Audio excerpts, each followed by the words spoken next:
Hey guys, how's it going? This is Mike from M&R Automotive. Today we have a 2022 GMC Canyon AT4 model, and we're installing two 30-inch lightbar into the grille. First thing we're going to do is pop the top cover off. It's held by push pins. 1, 2, 3, 4, 5, 6, 7, 8, 9. So the way you get to it is just prop it with a screwdriver, get a nice prying tool underneath it, and you can just pop those out. That's one. When you have all the clips removed, we're just going to go ahead and lift this up and get it out the way. Next thing we're going to do is take out the 6 T15 screws from the top. We went ahead and turned the wheels to the passenger side so that way we can get into the wheel well. There's a couple screws that we're going to be taking out here. 5 of the T15 bolts that hold the inside liner. 1, 2, 3, 4, 5. So that way we can peel back the liner and get access to the inner fender. Now that we peel the inside fender out, there's 3 bolts on each side. There's 1, 2, 3. They hold the fender to the bumper itself. We're going to go ahead and remove these 3. Hard to get the camera in there, so we're going to try to do our best. That's 1.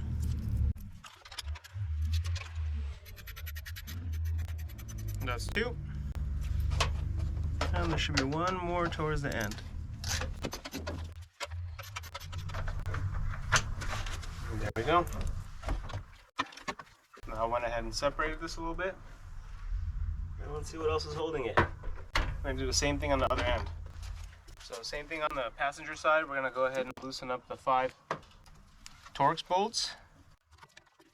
And these are T15. I'm going to go ahead and peel this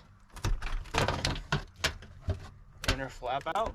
Once you peel the splash guard, you'll see the 3 bolts that connect the fender to the bumper. You're going to have to remove these 3 on both sides. It's hard to get the tool in there. I typically just use the tool to loosen it, and then I use my fingers to get the rest of the bolt out. There's the last one. I'm going to go peel this under and separate them. Next thing we're going to do is remove these 2 bolts from the front of the grille. Might need an extension. I might need to get a longer extension. Now we're removing the 2 10mm bolts. There's 1 on each side from the bottom in order to separate the front of the grille from the radiator support, from the active shutter system support. I apologize.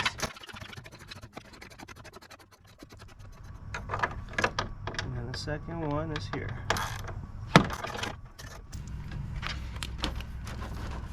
Let's see what we got. Okay, the clips are coming out. Just pull on a little bit to loosen up the clips. And I think the only thing that's left that's not on the bottom. Let's go see what we got. I'm gonna say loosen all the 7mm bolts from the bottom.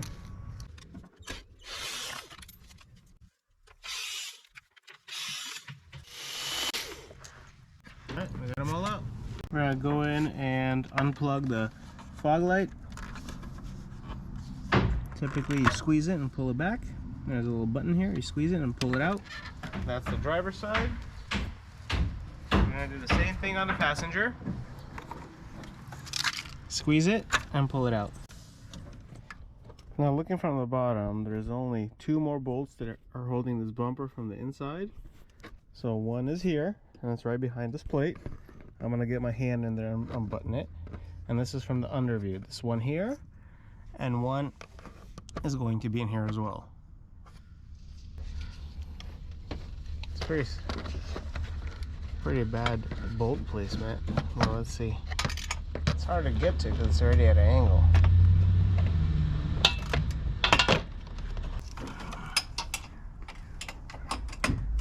So just to summarize everything, I got the 2 bolts from the center of the grille. I got all the bolts from the under that are holding it. All the clips have been removed.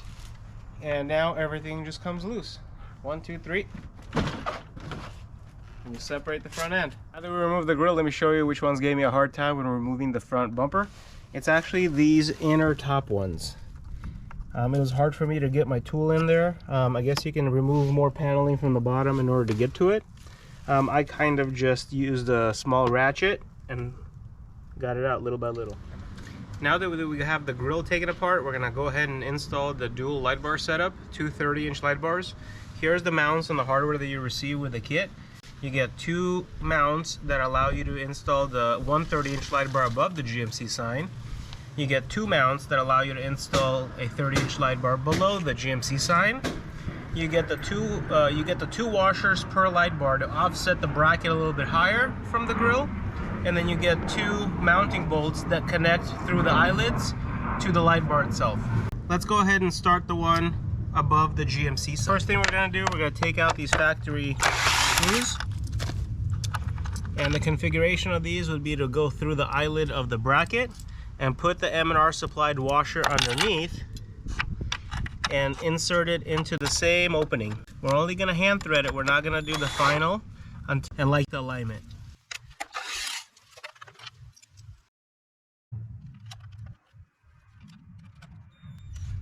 Now that we got the mounts hand tightened, we're going to go ahead and install the light bar in between the two mounts.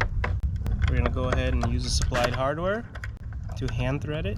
I have an Allen tool that'll help me with tightening down the side bolts. Now we're going to do the same thing on the other side. Now that you like how it's aligned with the vehicle, we're going to go ahead and make final tie downs.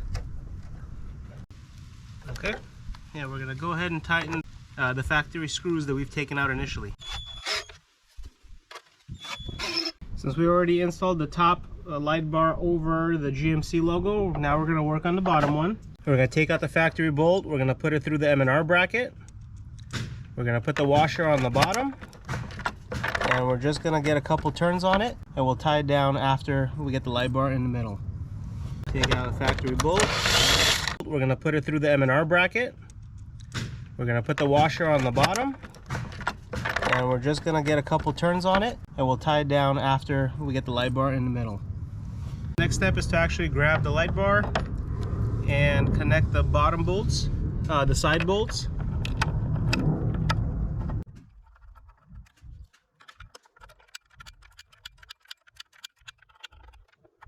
Okay, I'm going to do the same thing on this side.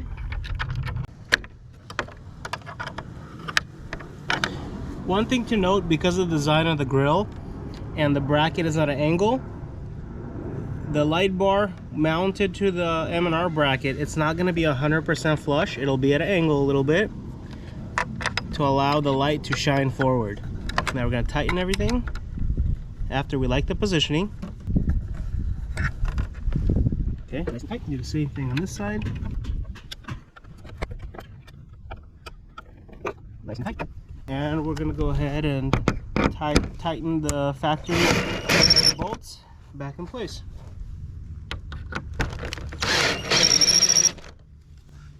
Alright, now that we got two of the 30-inch light bars installed onto the grill of the vehicle, we'll go ahead and mount it back on the truck and start doing with the wiring. Now that you're finished installing the dual 30-inch light bar setup, now it's time for wiring.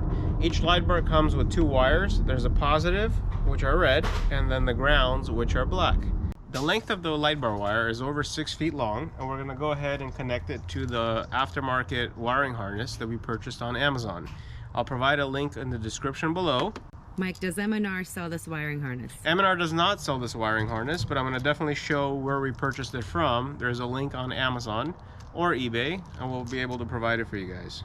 It has two buttons, and it controls two different power sources, so we'll be able to run two different light bars with one module. This truck has one amber 30-inch light bar and one white 30-inch light bar, so you'll be able to control two of the functions with two different buttons. There's 3M tape on the back, so we'll be able to find a nice spot in the engine bay for the control module. So let's go over this wiring harness. I'm going to go ahead and undo it. I want to show you all the wiring and all the components. So it does have two relays. It has a connector for the battery, which is a positive and a negative, red and black. One wire that goes inside the cab, and it is disconnected here. We'll be able to disconnect it. We've already pre-drilled a hole into the firewall, so that way we can slip this connector and connect it on the other side. That way you won't have to do the whole module, disconnect it, put this through, and on the inside of the cab, you can connect it back up. And the other side of the wiring harness is where you connect the light bars themselves. Because it is controlling two light bars, it has a ground wire. It has a positive for light bar number 1 and a positive for light bar number 2. Let me show you exactly how I hook this up. Follow me inside the cab first. I'm going to show you exactly where I pre-drilled through the firewall to show you guys a good location. There's a tight squeeze in there, so I apologize in advance. I'm going to use a flashlight. So if you go inside where the pedals are, you can see I drilled a hole in the firewall. It will be closed up with that rubber mat afterwards. If you can see here, there is a hole there that I made. I think it's a 3/4 inch, and there's a flap behind it.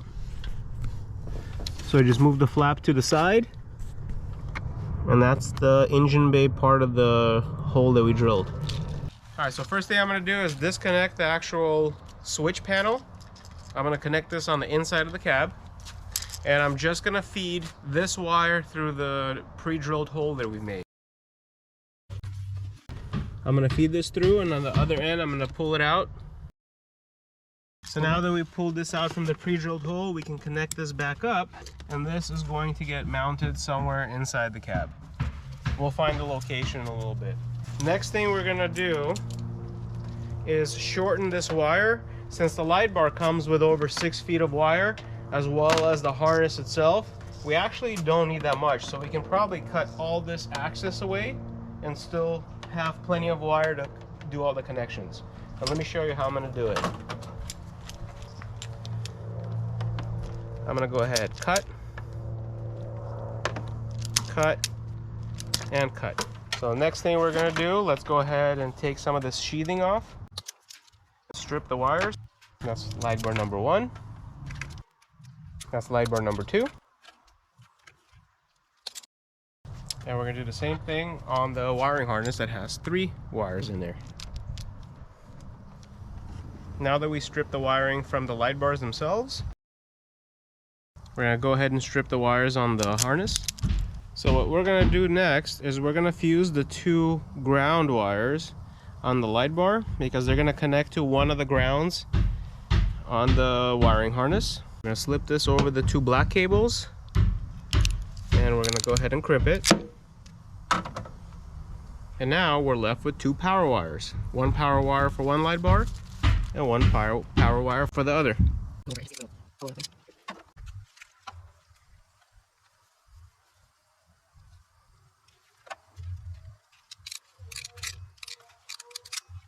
So what we did here, we used crimp connectors to crimp 2 of the ground wires to 1 terminal, and then we have 2 different positive wires that we're going to go ahead and fuse to the 3 wires from the generic wiring harness. So we're going to go red to red, black to black, and then white to red. And that's going to allow us to use 2 switches from the harness to control 2 different power sources individually. Black to black.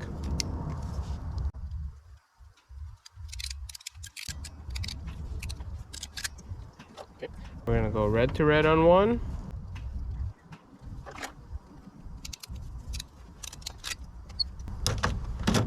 And on the last one, we're going to go white to red.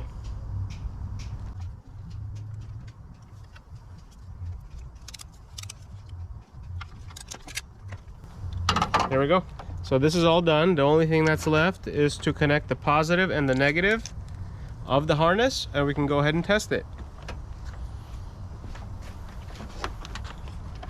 So I'm going to come here on the battery. There's a positive and a negative terminal. So this is the first one is the positive one. So we're going to get the red wire. We're going to unscrew the nut. We're going to slide the terminal wire, and we're going to tighten it. I'm actually going to go ahead and bring the wire this way, so that way it's easier to route around the battery. Okay, the positive is done. And now we're going to do the same thing to the negative.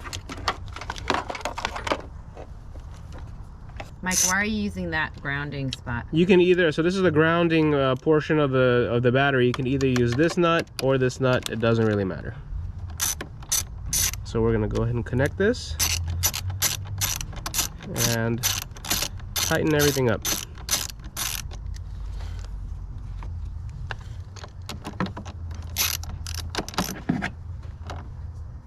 Okay, looks perfect.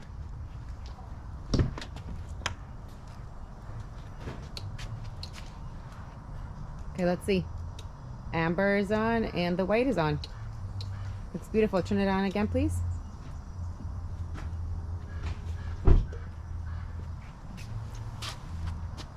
Can you show me inside the car, the 2 buttons that you have? When we go inside the cab of the vehicle, this is where the wire is with 2 switches. So you can see the light actually turns off when the switch is not engaged and when the buttons are pressed. Here's how you control the white and the amber light bars, is with these 2 switches. Like I mentioned, there's 3M tape, so we're gonna find the best location. I'm thinking something like this in order to be fairly easily accessible. As far as the engine bay, we're gonna go ahead and put some silicone through the hole that we've made for the wire itself. And we're gonna use a couple zip ties in order to make this nice and neat. And we're gonna finish with the install. Thank you for watching the dual 30-inch light bar setup. Have an easy install and enjoy the product.